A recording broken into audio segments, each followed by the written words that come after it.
defenses, and response strategies. Frameworks don't prescribe a one-size-fits-all approach. They help organizations prioritize their security efforts based on their specific needs and risk profile. This allows them to focus resources on the most critical areas first, rather than spreading themselves thin trying to address everything at once. Benchmarking and improvement. Frameworks often include references to best practices and existing security standards. This allows organizations to benchmark their cybersecurity posture against established industry standards and identify areas for improvement. This continuous improvement helps organizations stay ahead of evolving threats and strengthen their defenses. Our first lesson will be on summarizing the fundamental security concepts. In this lesson,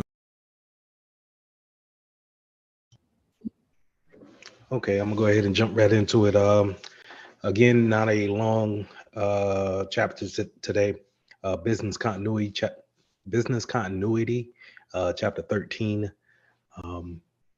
We're gonna go through this chapter and on Monday today, and we're gonna go through chapter 14 on Wednesday, and then we're gonna have a short week next week for Turkey Day, and then the week after that, when we return, we're gonna go ahead and get ready for the final exam. So I'm gonna go ahead and finish out this book real quick, and then I want to get y'all ready for the final exam week after next. Okay.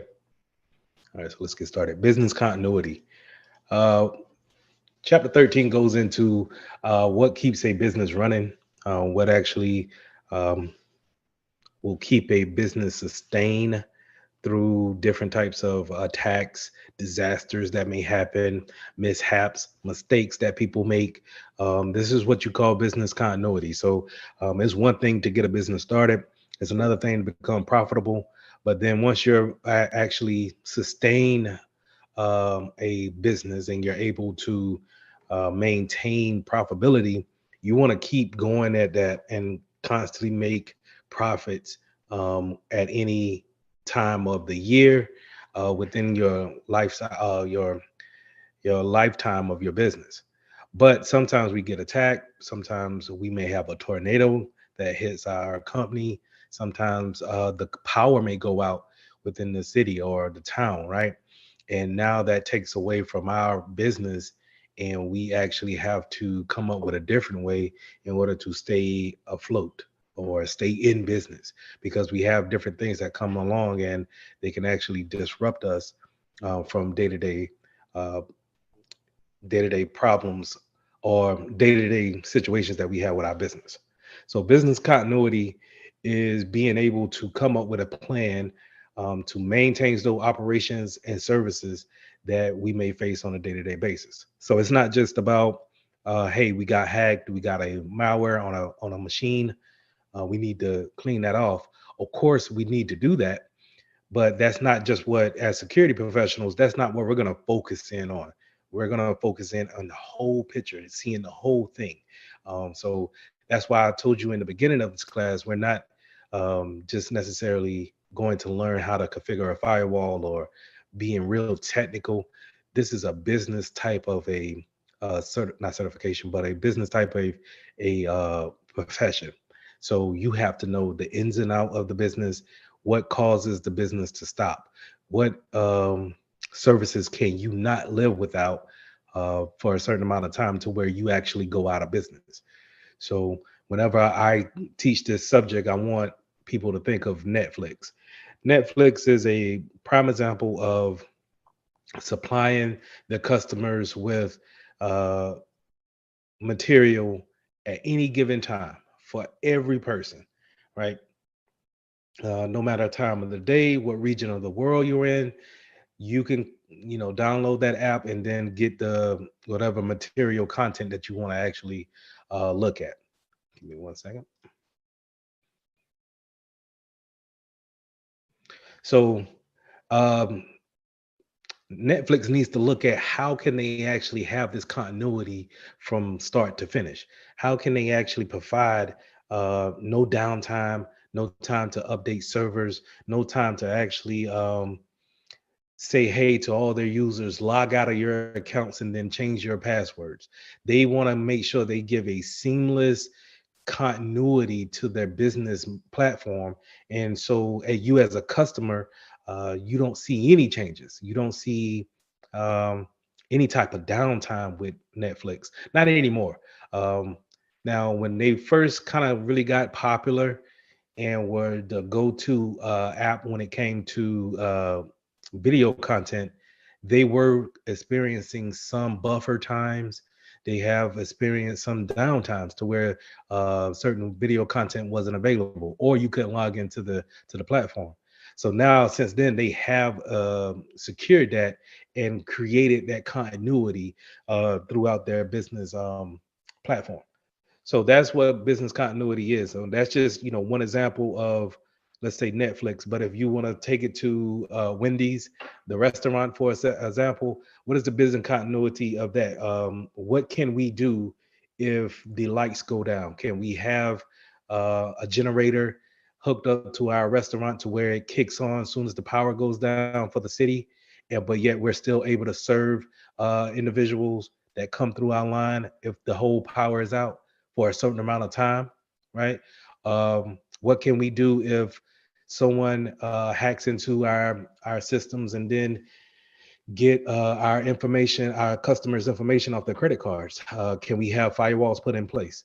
So even if we're going from things of putting things in place of protecting against a tornado or some type of hailstorm that comes in and knocks the whole power out, we have to cover that, but then we also have to cover what happens in the digital world. What if we click on a phishing email? What if we get affected with ransomware? So as security professionals, we got to know all of those type of things and keep our minds kind of flowing from this thing to the next. So we can't just really get stuck in one thing and just say, hey, I want to put antivirus on everything. That's not going to solve the multitude of things that could happen. Okay. So kind of alluded to that. When I say that multitude of things, it could be anything, could be a disaster, and it could happen at any given time. But while you're up and running now as a business, us as security professionals, we need to take time and figure out how does the business conducts business, and then how can we keep them doing business even if a disaster was to happen.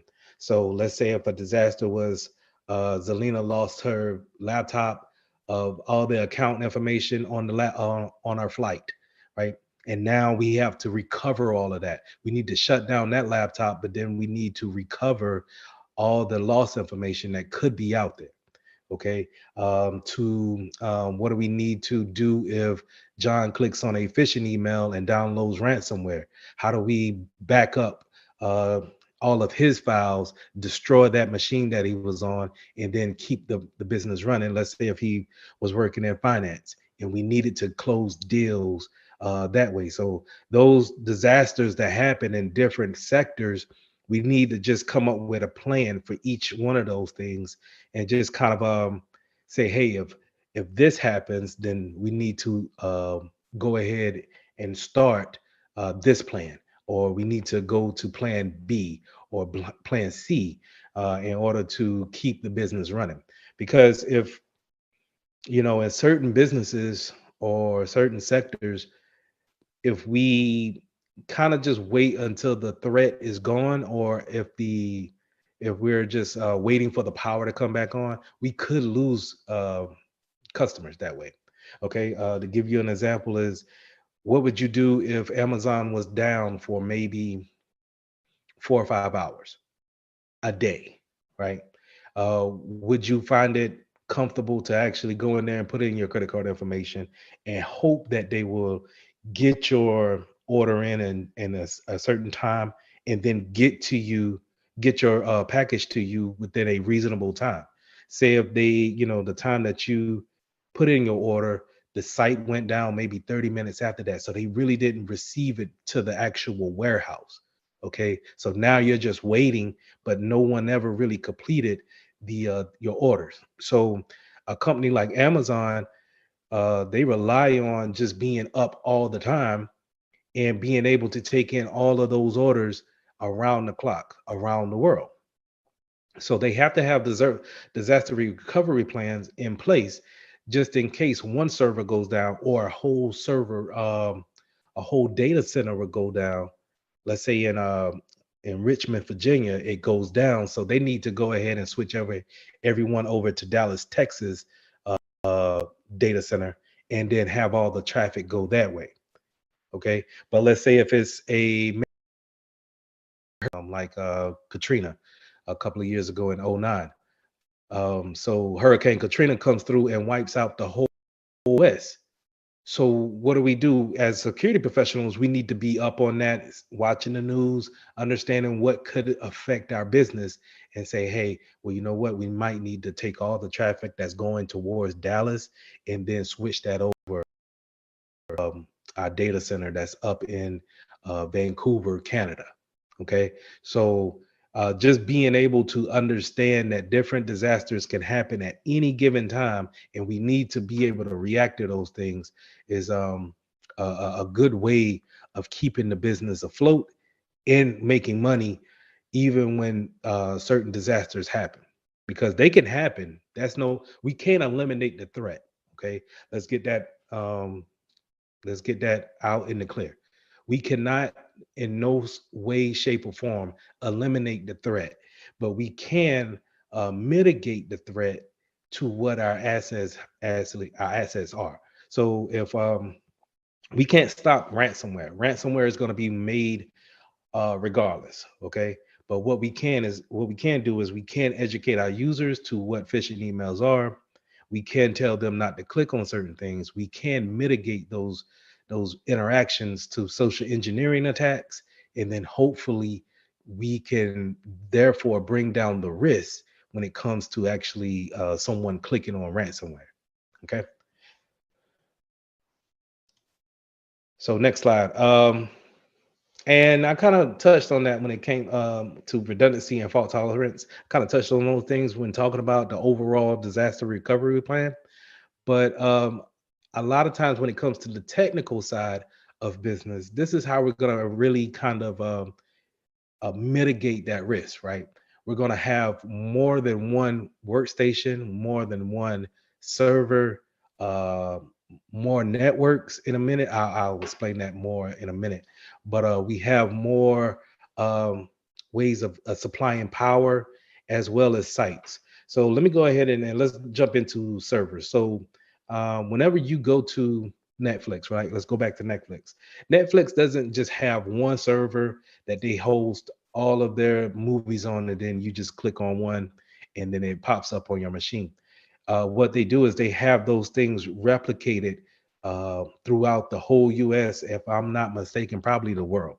Okay. So the wonderful thing about the cloud is that the cloud is everywhere data centers could be at, right? So you can access that type of material at any given time with little to no downtime. So if I need to update servers that's on my East Coast time, I can point everybody else to the Midwest, as well as the West Coast servers, and they'll never see any type of difference when it comes to clicking on something and then watching it, because it's redundancy. And the cloud is, when it comes to the internet speed is pretty much blink of an eye. So you really don't know if there's any type of changeover that happened, or what type of data center that you could be connecting to. It could be down the road. It could be over there in Southeast Asia somewhere. Okay. So having that redundancy when it comes to servers is necessary whenever you want to supply some type of content to your customers, right? Um, you can also do this when it comes to emails. Even with the LMS that we use, the LMS is not necessarily sitting at Moores. Okay, it could be sitting in Virginia to Florida, or it could be in multiple spots. But whenever we do upgrades to that service, you know, it could be down for maybe 2 or 3 minutes, right? But when you think about the availability of the actual LMS that Morris use, it's available at any given time to anyone that has the access to get to it. Okay, so that's the redundancy that we want to look for. So whenever one server goes down, let's say if it gets attacked by a DDoS attack, someone's sending a whole bunch of packets to it, causing it not to be responsive, we still have more servers that can pick up the load of the customer's request and then be able to answer those things while we take that one server off the network, fix it, and then bring it back to the network. So having that redundancy is crucial, really. Having a redundancy in networks is crucial as well. So um, not just okay. So starting at the basics, your local telephone company is probably going to supply you with internet connection um, in order for you to have the internet and do all the lovely things that you want to do. So think about it like this: you if you have internet on your phone, you either with Verizon, AT&T, or Cricket Wireless, or back in the day, yeah, Suncom. But anyway, some type of Boost Mobile.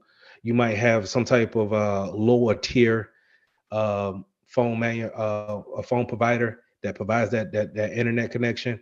But for businesses, you typically go with whatever largest cable company that you have. But more than likely, that cable company is also a telephone company as well.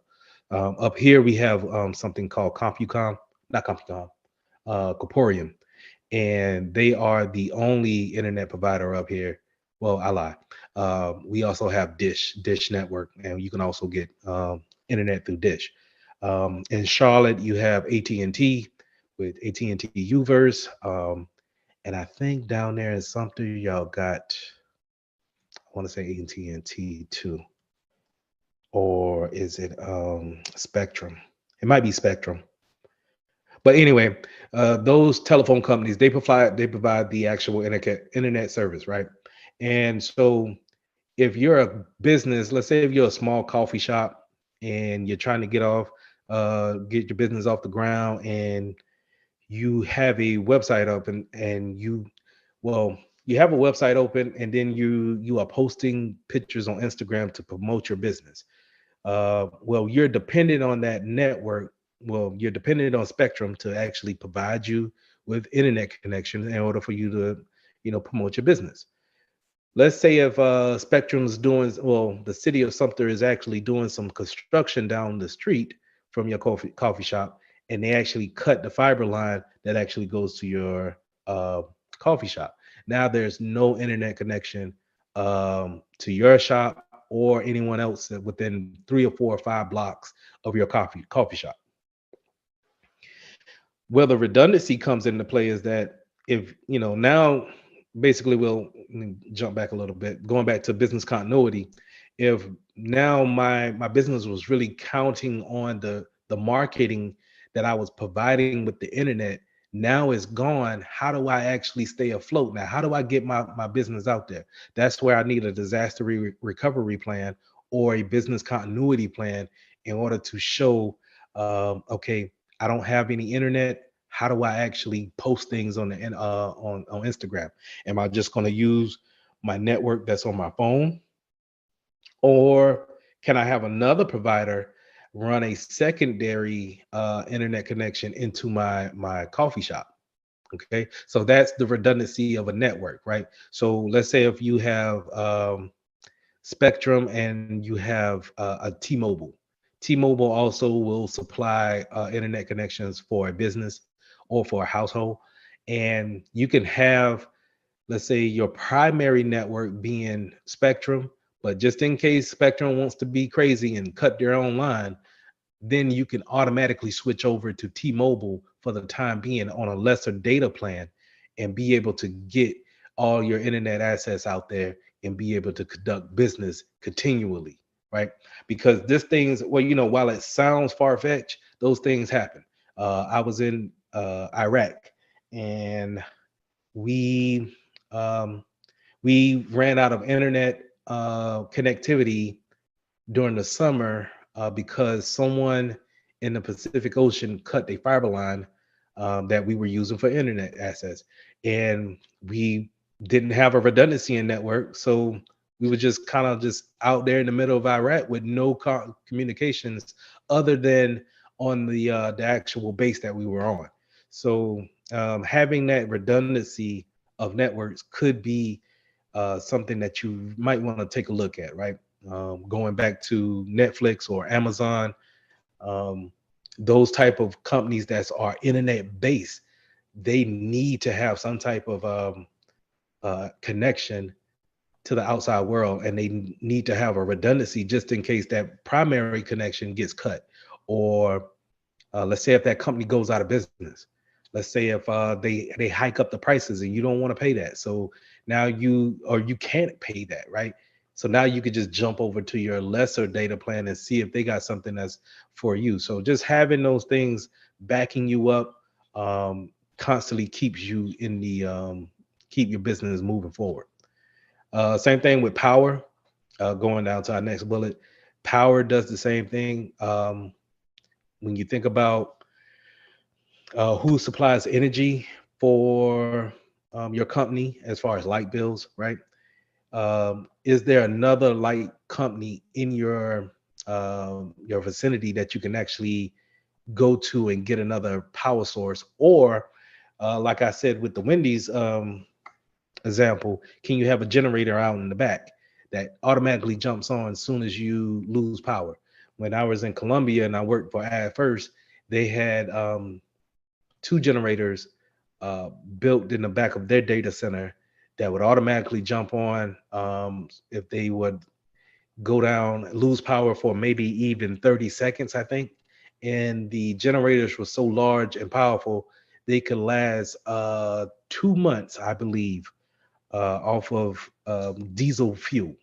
Okay, and every year they will test these generators out. So what they'll do is we would do a disaster recovery plan, kind of like a testing of that plan, just